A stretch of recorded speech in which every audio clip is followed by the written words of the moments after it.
إنا أنزلنا إليك الكتاب بالحق لتحكم بين الناس بما أراك الله ولا تكن للخائنين خصيما واستغفر الله إن الله كان غفورا رحيما۔ اے پیغمبر، ہم نے تم پر سچی کتاب نازل کی ہے تاکہ اللہ کی ہدایات کے مطابق لوگوں کے مقدمات فیصل کرو، اور دیکھو دغابازوں کی حمایت میں کبھی بحث نہ کرنا، اور اللہ سے بخشش مانگتے رہو، بے شک اللہ بخشنے والا ہے، بڑا مہربان ہے۔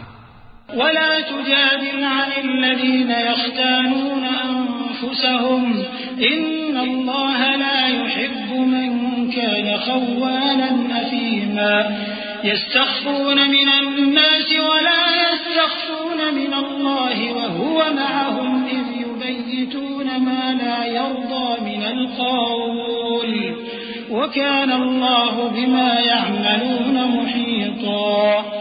ها أنتم هؤلاء جادلتم عنهم في الحياة الدنيا فمن يجادل الله عنهم يوم القيامة أم من يكون عليهم وكيلا؟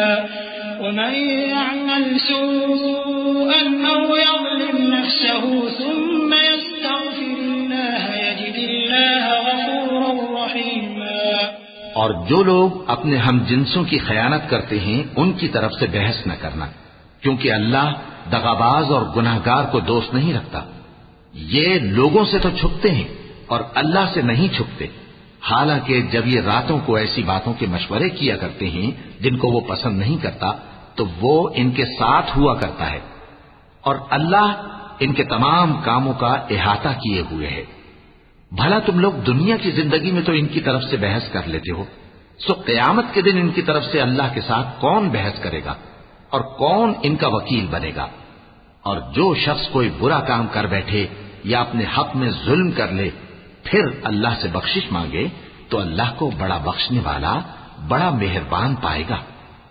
ومن يكسب إثما فإنما يكسبه على نفسه وكان الله عليما حكيما۔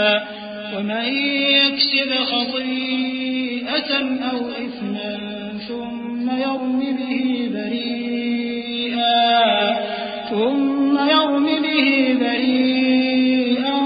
فقد احتمل بهتانا وإثما مبينا۔